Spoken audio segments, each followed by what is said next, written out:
Assalamualaikum and good day to Madam and to my fellow friends. My name is Malina binti Kamle and my number metric is 280566. Me and my partner, which are Nur Azlin, will present about Japanese cuisines that bring motto of itadakimasu, which means to eat and receive. Okay, so this is the presenter profile, which are me itself, Malina binti Kamle, and my partner, which are Nur Azlin binti Norman. So today we will present and explain all these agenda. Start with the introduction of Japanese cuisines and the dishes until the clear and concise instructions. So I will present introductions of Japanese cuisines and the dishes. First, Japanese cuisine is about impeccable presentations, clean flavors, and fresh ingredient. This is because meals are elaborate affairs step in ceremony, ritual, and numerous main dishes served alongside steamed rice, pickles, and DP sauce. Next, Japanese taste is an umami, savoriness which often occur in fermented foods. For example, the bonito fish is fermented into katsuobushi, which combined with the umami that rich with seaweed or konbu that create dashi. So dashi is the best stock in Japanese cooking. Fermented sauce bean. Another step ingredients in the forms of red miso, white miso, and soy sauce, which are all key ingredients in dressing soup and dipping sauce. Third, due to its Buddhist heritage, Japan has a strong history of vegetarianism, which the exception of fish, which is often eaten raw as sushi or sashimi. Then Japan's diet began to change, introducing meat and incorporating cooking technique from overseas. Next, I will continue with history of Japanese country, or where the cuisines origin.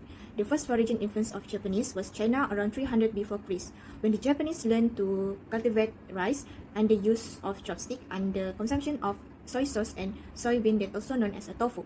Next, in the year of 700, the rise of Buddhism led to a ban on eating meat.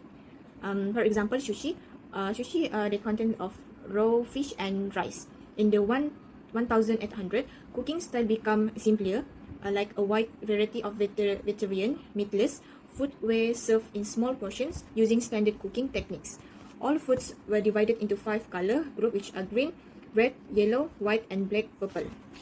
And there are also 6 tastes, which are bitter, sauce, sweet, bitter, sour, sweet, hot, and salty and delicate. Next, in the early 1200, trade with other countries began bringing Western style influences to Japan, like corn, potatoes, and sweet potatoes. Then there also like bread, coffee, and ice cream become popular during the 20th century. However, the Japanese are still devoted to their classic cooking traditions. Then, topography of Japanese. The Japanese island is the upper portions of vast mountains belonging to what is sometimes called the Circum-Pacific or Ring of Fire. Japan has 4 main islands, which are Honshu, Hokkaido, Shikoku, and Kyushu. Japan, located in the Circum-Pacific, like I mentioned in the first point, Ring of Fire. Japan is predominantly mountainous. This mountainous setting creates rivers that generally are short and have steep channel slopes. For the populations of Japanese, the population is primarily concentrated in lowland urban areas. Last but not least, climate. For Japan, Japan lies in the northeast tip of the Asian monsoon zone that encompasses India, China, Korea, and the Southeast Asian countries. Okay, next, the prominent foods ingredient and flavorings that always been used in Japanese cuisines. Actually, there's a many of ingredients, flavorings or ingredients that used in Japanese cuisines, but I just choose 4 of them. These are 4 that always using in the Japanese cuisines. So firstly is soy sauce. Soy sauce is a basic flavoring in Japanese cuisines and also as the replacement of using salt.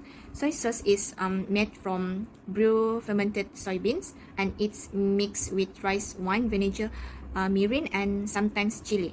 Second is rice vinegar. Rice vinegar for make perfectly seasoned sushi rice. And this also need to heat a pan of rice wine vinegar.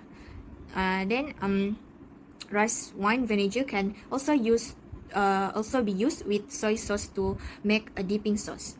Then mirin. Mirin is a sweet rice wine which are used to add a slight sweetness to dishes. Last but not least, sushi rice. Sushi rice, it's got a short grain and gets thickly and glutinous when cooked. This is great if you are eating rice with chopstick, as it will clump together. So that's all for me. I will pass to the next presenter. Thank you. Assalamualaikum, my name is Nur Azlin binti Nuriman with metric number is 279789. Today I will talk about cooking method of the Japanese cuisine. Japanese cuisine can be broken down into 5 basic cooking methods. First, cutting. In Japanese cooking, this technique is particularly valued highly. It stands for one of the distinctive aspects of Japanese cuisine, which beginning with sashimi include a lot of raw food. Second, simmering. This style of cooking involves soaking the item in dashi, water or liquid spices, and then applying heat to soften and enhance the flavor of the ingredient. Third, grilling. In this technique, food is either cooked directly over an open flame or directly by being heated with oil in a pot or frying pans. Fourth, steaming. With this technique, items are heated inside a pot using steam. Numerous Japanese food use steaming in various ways and for a variety of reasons. Lastly, deep frying.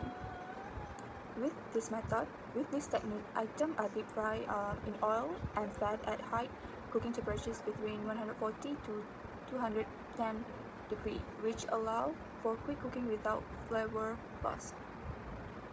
Different regions of the Japan and cuisine. In many parts of Japan, a great variety of delicious delicacies are produced. Here are our top 4 picks for local Japanese cuisine. First, in Nagoya. Ogura toast from Nagoya is both delicious and plain. Ogura toast, a staple in cafe and restaurant, is usually a morning item, but also make a palatable snack. While in Osaka, Japanese street cuisine called benishoga tempura is popular in the city of Osaka. Red ginger strips are pickled to make benishoga, while the shredded red ginger is coated in tempura batter and cooked to make benishoga tempura.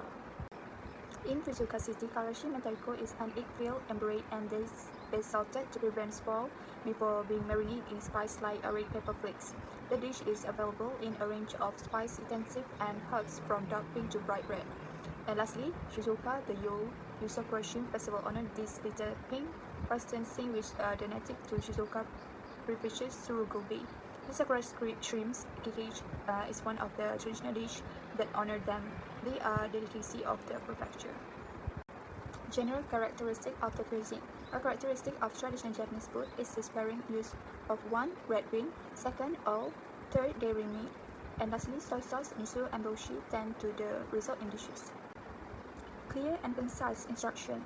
First, ingredient. Rice, cereal, and other ingredients are the main component of Japanese cuisine. Vegetable, mushroom, fish, shellfish, and seaweed are all available. Delicious beef cut have recently been added to the list. There are 2 varieties of rice, non-gluten reishi rice for cooking as well as sticky mochi rice. Culinary strategy. Japanese cuisine frequently use water that is readily available for steaming, boiling, or stewing. Additionally, chefs utilize specifically knives to prepare various fish species, and they use dashi stock expertly to enhance the flavor of meal that feature vegetable and fish. Nutritional content. A typical Japanese dinner consists of main dishes, a side dish, and a staple like rice. It is low in animal products. These offer the perfect nutritional balance for a healthy, energizing life. Lastly, hospitality is the context of Japanese cuisine. Hospitality does not refer to the assistance given to guests by a host. Instead of focus is on the full gastronomic journey. For instance, the layout of the dining area may include specific notions or ideal berets inside the cuisine or dishes that are offered. That's all from me. Thank you.